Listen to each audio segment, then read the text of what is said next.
Hey, I'm Matt Hudgens, and he's Dave Mulvaney, and this is Profitability MD. Dave, how you doing today, buddy? Great, Matt. How are you?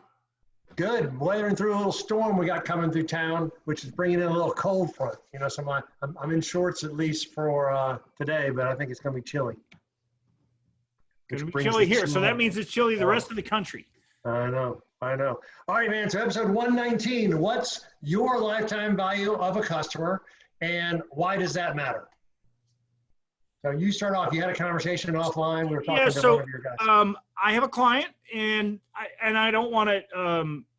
This is probably applies to many businesses, and I know we'll get into that as we go along. But I have a client who is trying to raise money for his company, and he's not spending a lot on lead generation, and so he's spending very little on lead generation, and it's a software type business, but I explained to him that if we can get to the lifetime value of the client, so let's dive into that. What's the lifetime value of a client mean? First of all, let's just look at the 12-month value of a client.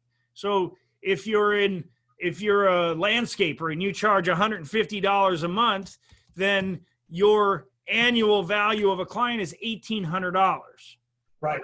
So, right.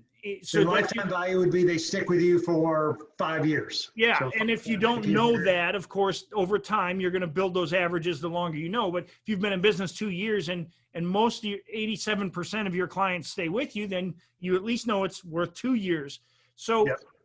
So that gives you a benchmark to be able to say, well, on the front end, if I'm going to make $1,800 this year off this client, how much of that $1,800 am I willing to spend on the front end to add 5 or 6 clients to my bottom line this month?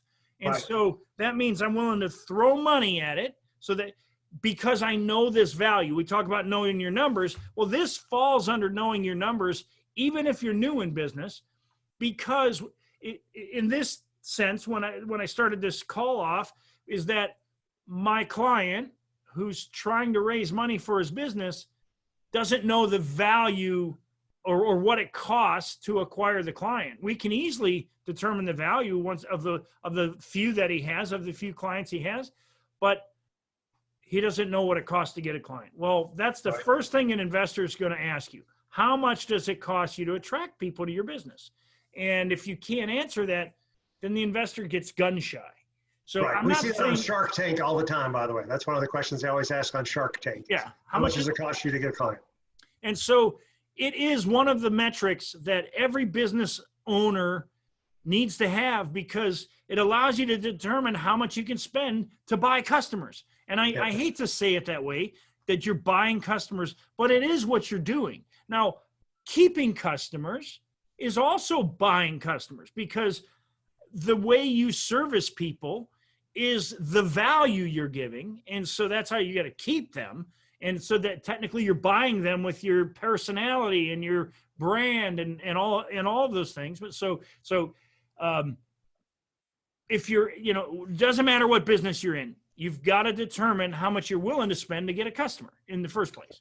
Exactly right. And so I can give you like 3 examples right here. I work with dentists, a lot of dentists, right? So what's the lifetime value of a new patient, right? So you have a new patient come in, and then they're going to be their annual checkups twice a year. So we got that kind of money. And then the average client has some sort of issue, right? So cavities, caps, braces, if you do that kind of stuff. And so depending on what your business is, right? So your average dental client might be worth $3,000, $4,000, $5,000. So that means with every new patient that you have, it's going to be worth $3,000, $4,000 to you. Therefore, now you have a number of what you're willing to spend, right? You're not going to spend all of that, other than you're just not making any money, right? Yeah. But hey, if I know this client's worth $5,000, I'm willing to spend $1,000 to acquire that client, or $1,000 a month a marketing firm, or $1,000 on advertising, right? In order to figure out how much it costs to acquire the client, because I know my client's worth $5,000. Therefore, I can spend some amount up to that and still keep profitability. Financial services. I'm in financial services, one of my businesses. I work with financial. A new client's worth $10,000. They stick with you around for 7 years. So it's a $70,000 client. How much can you spend on the front end to acquire a client? A lot of affiliate marketing. We talk about the internet marketing and stuff like that. So a lot of these guys, that we deal with are everybody says word of mouth. So they have no idea what the value of a lifetime, and they never thought about spending money like this to acquire a client, which is what you meant.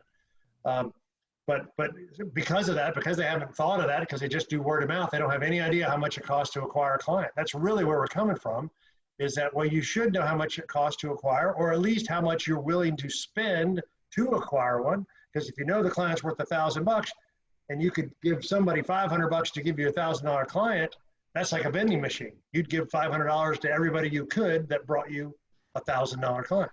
So one of the things that I'm sure the people who watch this show, a lot of or listen to the podcast, may not have any clue of Right. this, that there's this metric in a business. So first of all, relax. That's okay. But the reality is, maybe you don't know what the lifetime value of a client is. So maybe you're early in your business, or for whatever reason, you don't know that number. So what you have to do then is kind of work this thing backwards and say, okay, if I got a new customer, let's say you're an electrical contractor. Well, you just go back and see what your customers are worth this year, right? Yeah. Go back and look at your last 10 clients. Go back and look at your 10 longest clients, or your whole client list, right? If they have that. I mean, let's say you're starting a new sector. Let's just use an example of an existing business, right? So if I'm an HVAC guy and I can say I've been doing new air conditioning units, and I installed X amount of air conditioning units, and I did X amount of furnaces and X amount of repair work.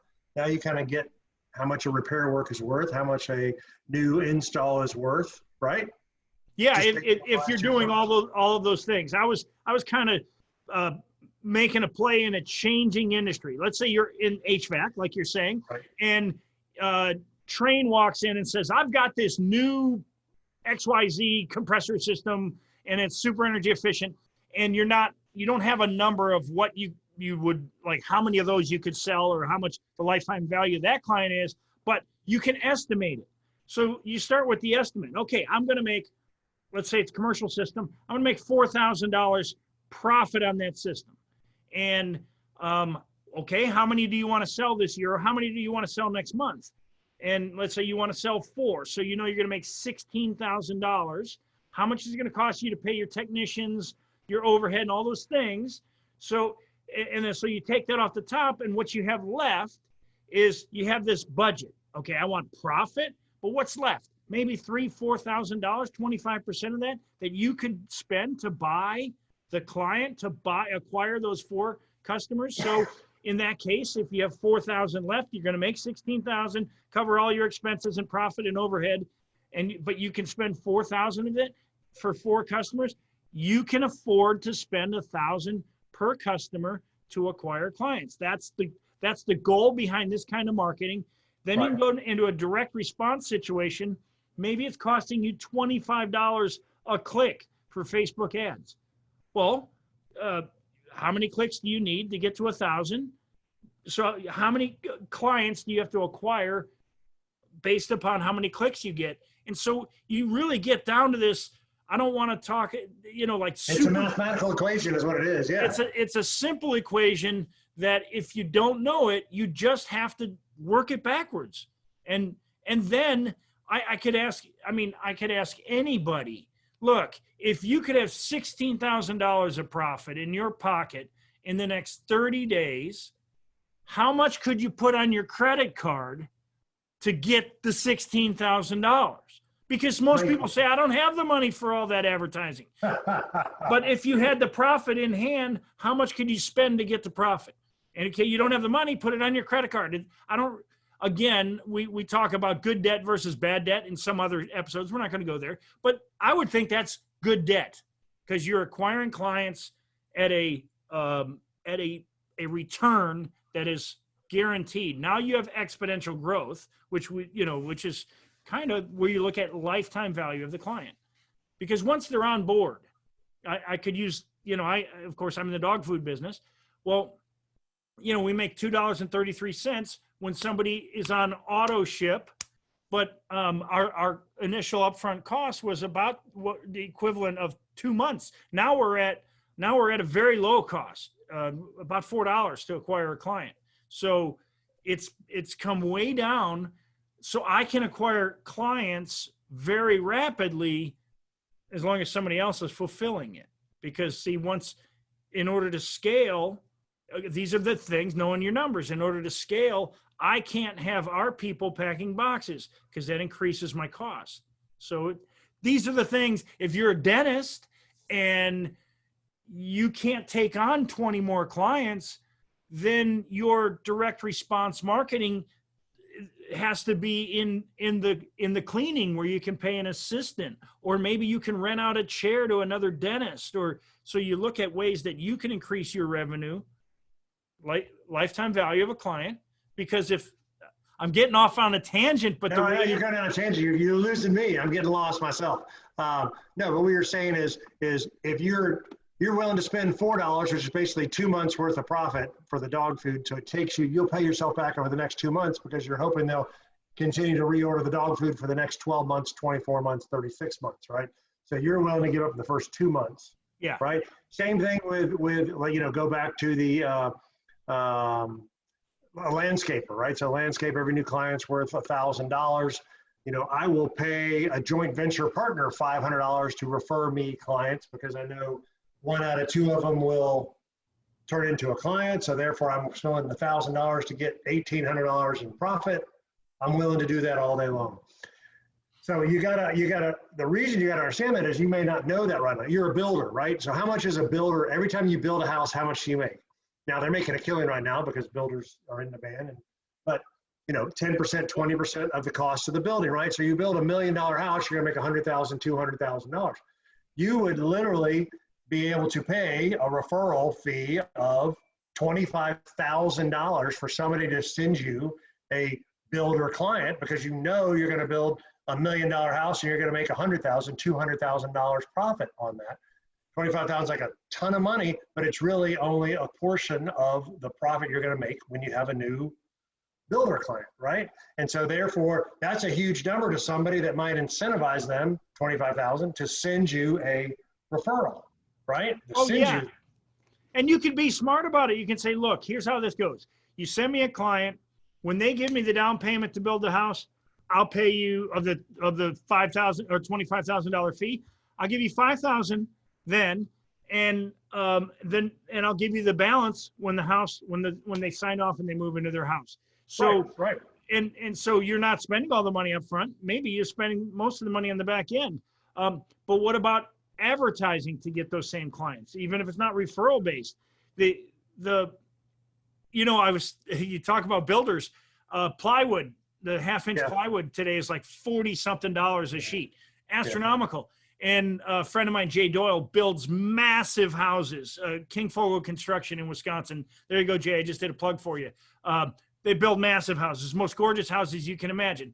And the reality is, he's like, what do we care that it's $40 a sheet? He goes, we make a percentage of everything that goes into that house. The higher it costs, the more we make. The risk, of course, he says, the risk is, when we build a house and we say it's going to cost X, that's what it's going to cost. We don't do cost plus. So if the prices keep going up when we quote the job, we can really get our lunch eaten, especially if it's a long-term project and the costs at the end of the project are. Yeah, and you're seeing builders right now switch their model. Exactly, instead of the guaranteed costs, they're going back to the cost plus, because prices are going up on a monthly basis for HVAC units, for lumber units. And they're like, look, I can't absorb that $10 increase because we didn't know they were going up this rapidly. So now they actually are going to cost plus. But no, I was just using back the lifetime value. You got to know how much a client is worth to you, so then you can decide whether you pay a referral fee, whether you use that money on Facebook or Google, or pay some other direct response mailers in the neighborhood, like what they're worth, right? But again, going back to know your numbers, you got to know how much is a client worth to me. And then what we're trying to create is vending machines. Hey, I'm willing to spend $100 to generate a $200 client, right? I'm willing to spend $500 to generate a $1,000 client. And therefore, they talk about the better you know your numbers, right? The more confident you are in how much you can afford to spend and how much you're willing to spend, right? This is affiliate marketing, is when you sell stuff. You might get an email that says, hey, David Mulvaney has a new course. $500. And usually it's the list. I send it to my list, and right now they pay 50% of that. So, right, you would pay the person who had sent the list, and then you would make 250, and the list provider would make 250. Affiliate marketing. In our world for financial advisors, so these big Schwab and Fidelities and TD, and they sometimes send referrals, and they keep a percentage of that forever. So there are models that might be you pay a referral fee forever. Hey, every new client you've been, I'll give you 10% forever, 15% forever, right? Or it could be you'll do like the affiliates. Hey, I'll just give you 50% of it today when they sign up. I'll take the risk, but I pretty much know they're going to stay for 7 years, right? So I might really incentivize you by a bigger dollar, because a lot of times 10% of $10,000 is $1,000. Who cares? Right? Well, I'll give you 5,000 or 10. I'll give you the first year's fee, $10,000. Now it's bigger numbers that you might be interested in sending a client. And again, this is for any business, not RIAs. It could be for an HVAC guy. It can be for any alarm guy. Again, you got to know your numbers, but you could entice them with an obnoxiously sounding number, $5,000, $10,000, because like the builder. I know that I build $1 million house, I make $100,000, $200,000. I'll pay you 25,000. That sounds like a huge number to whoever sends you that referral, but to you, it's like, just a piece of the pie. So we talk a lot about marketing, like having the right message. Of course, the right message is critical in front of the right audience. That's of course critical. So if you know the lifetime value of your client, let's say you're a local HVAC firm, and you've never run television or radio commercials before. Well, but you now know if I acquire a client, a commercial client or a residential client, whatever you do, and you know what that's going to mean to you over the next 3 years, and you then hire somebody to help you get that message right. Then you start running radio or television in the local market. Now you have a measuring tool. For every 1,000 I spend, I get X amount of clients. And so now I can use that against the metric to say, well, I spent 1,000 last month, and the marketing's working because I acquired 4 clients. Lifetime value is, let's say, $2,500. And now you can expand the following month. I want to spend 2,000, then 4,000. And you can really grow it quickly because you have a working metric. And this changes. There's eventually a time in advertising when it changes, but knowing what you're willing to spend is right now, there's a lot of people who aren't doing that great in business. And this is how you get past the not doing so great in business, is you figure out how much is a client worth and how much you're willing to spend. Yeah, it's interesting. On one of my Facebook groups I was on, and the question was, if you had, it was whatever the number was, $50,000, what would you do with it? And it was a business owner. And it was interesting in that, the answers come back, well, $50,000, I would invest it, or I would just go put it in the stock market. $50,000, I'd put it in Bitcoin. $50,000, I would put it in, a new piece of software, a new piece of equipment. And then my response was exactly this conversation. I would buy $50,000 worth of new clients. Yeah. Right? And then you get, what are you talking about? $50,000 of new clients. How are you going to, whatever it costs to get $50,000, because the lifetime value would be greater. If, again, you had to know if your lifetime value, you would pay people to experience your service because they're not going to do it just once. They're going to do it for the next 3 years, 5 years, 7 years. So again, if you're a landscaper, let's be obnoxious. A landscaper, a client is worth $1,800 a year for you. You can literally walk around the neighborhood and say, I will give you $1,000 to be my client. Right? $1,000 to be my client. And then you could buy 50 new $1,000 clients, and X percentage of them would stick with you, over the next 2 years, 3 years, 4 years, 5 years. There are going to be some that fall off the wayside, right? I know there's some people out there like that. But you could have got 50 clients that you paid $1,000 to come be your landscape client. How about look, you sign on to be a client, our monthly client. Let's say you charge $160 a month for a lawn. So you sign on to be a monthly client, I will give you your second month free. So you pay your first month, your second month is free, and from then on it's $160, but I'll give you your second month free. That way you got paid on the first month, so you're not giving now you've got a mechanism to go get customers. You can go buy customers. That's an irresistible offer. Here we go. Back to our fundamentals of there's your irresistible offer. People don't take the time to really think about how much you can make off one customer. And if you knock on somebody's door and say, hey, I noticed your grass is a little long. I'd love to take care of you monthly, and I'll give you your second month free. 1 month, get the second month free, but then it's auto renewal. Right? So now, boom, boom, boom, they got the second month free, but then after that, 3, 4, 5, they stay on it, right? But you got the chance to wow them, to experience them. Dean Jackson has a saying that says, you know, how much, what was he saying? Dean Jackson and Joe Polish, he was talking about if you only got paid if you got the result for your customer, what would you do differently, right? So let's go back to that landscaper. I'm only going to get paid if I do a really good job of landscaping, right? You would give them the result and then say, look, isn't this worth whatever, $100 a week, right? Because I do such an awesome job. You're kind of saying that same thing. Look, pay me 1 month and you get the second month free, and then it's whatever, $400 a month going forward. And you're saying, I'm going to wow you so much in the first 2 months, right? That's when you, by the way, you would wow them and step up and go above and beyond, because once we hit the renewal, we're back on, you know, it's continuing renewal. I had a boss once, Tim Brass, in a restaurant, and he had me pulling weeds out in front of the building. And he said, I want you to pull those weeds like you're trying to impress the father of the girl you're trying to date. What's funny about that is when you think about it, what all he's saying is, if that was what your goal was, I want to date this girl and I'm working for the father of the girl, you're going to do such an awesome job. You should treat every one of your customers like it's, I mean, of course, if you're married. That's a good one. I like it. But that's what Tim said to me when I'm pulling weeds, and it stuck with me my whole life, because if you treat your customers like that, you'll always give your best effort. And when you always give your best effort, and when you build your company around giving that kind of effort to please people, then the lifetime value is going to be much higher, because those people, you'll have more people stay with you longer. That's what business is all about, is how long can people stay with me? Back to affiliate marketing. All right. Well, why do they pay 50% on the first purchase?